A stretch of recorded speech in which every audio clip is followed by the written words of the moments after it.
এই সরকারও আসলে পুরনো স্বৈরতন্ত্রের পথে হাঁটছে, কিন্তু আমরা দেখেছি যে এই সরকার গণভোটের গণরায়কে অস্বীকার করেছে। আজকে 11 দলের বৈঠকে মাননীয় বিরোধী দলীয় নেতার সভাপতিত্বে ওনার এই মিন্টু রোডস্থ বাসভবনে যে বৈঠকটি অনুষ্ঠিত হয়েছে, তো সেখানে আমাদের প্রধান আলোচনার বিষয় ছিল যে রাষ্ট্রপতি নির্বাচন, যেটা নিয়ে সারা দেশে এখন আলোচনা হচ্ছে। আমাদের কাছে মনে হয়েছে রাষ্ট্রপতি নির্বাচন এটি বাংলাদেশের সাংবিধানিক এবং রাজনৈতিকভাবে অত্যন্ত গুরুত্বপূর্ণ একটি ইস্যু। এই সময়ের জন্য আমরা অত্যন্ত গুরুত্ব সহকারে এই আলোচনা করেছি। আলোচনায় অনেকগুলো বিষয় এসেছে, বিশেষত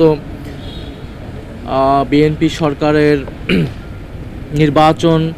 নির্বাচন পরবর্তী তাদের যে অবস্থান, আমাদের গণভোটের যে আমাদের প্রতিশ্রুতি জুলাই সনদ, সেই বিষয়গুলো নিয়ে পরবর্তীতে এই সরকারের দ্বিচারিতা।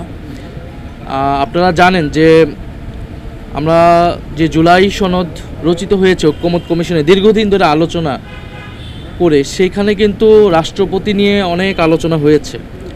রাষ্ট্রপতি নির্বাচন কিভাবে হবে সেটার একটা নতুন ফর্মুলা প্রস্তাবিত হয়েছিল, যাতে আমরা সকলে মিলে একটা সর্বজন গ্রহণযোগ্য রাষ্ট্রপতি নির্বাচিত করতে পারি। সেই নির্বাচন প্রক্রিয়াও সংশোধনের প্রস্তাব এসেছিল, এবং ক্ষমতার ভারসাম্যের জায়গায় রাষ্ট্রপতির ক্ষমতা আরও কীভাবে বাড়ানো যায়। তো আমাদের প্রত্যাশা ছিল যে নির্বাচনের পরে আসলে রাষ্ট্রপতিটা নির্বাচিত হবে জুলাই সনদ অনুযায়ী। আমাদের গণভোটের যেই ম্যান্ডেট জনগণ দিয়েছে, 70% জনগণ আমাদেরকে দিয়েছিল, সেই জেডআই ওয়াটার ট্যাঙ্ক দিচ্ছে আজীবন ওয়ারেন্টি।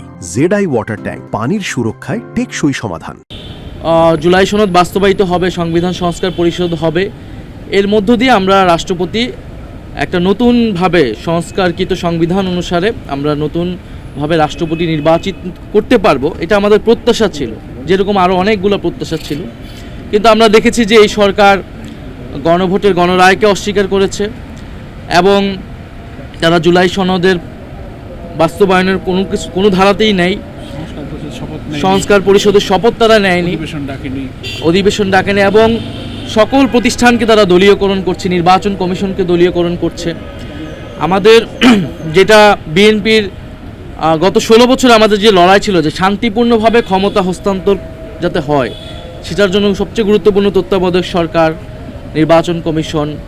তা আমরা দেখলাম যে এই সরকারও আসলে পুরনো স্বৈরতন্ত্রের পথে হাঁটছে, এবং আমরা কিন্তু প্রথম অধিবেশনের একদম প্রথম দিনেই আমরা বলেছিলাম যে এই ফ্যাসিবাদের দোসর চুপ্পু, তাকে রাষ্ট্রপতি থেকে অপসারণ করে নতুন রাষ্ট্রপতি যাতে দ্রুত সময়ের মধ্যে দেওয়া হয় জুলাই সনদ অনুসারে।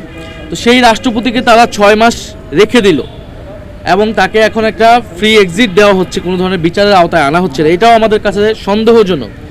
এবং এই যে 6 মাস টাইম তারা বৃদ্ধি করলো, এটা আসলে কোন ষড়যন্ত্র বা কোন পায় তারা মাথায় রেখে এটা করছে।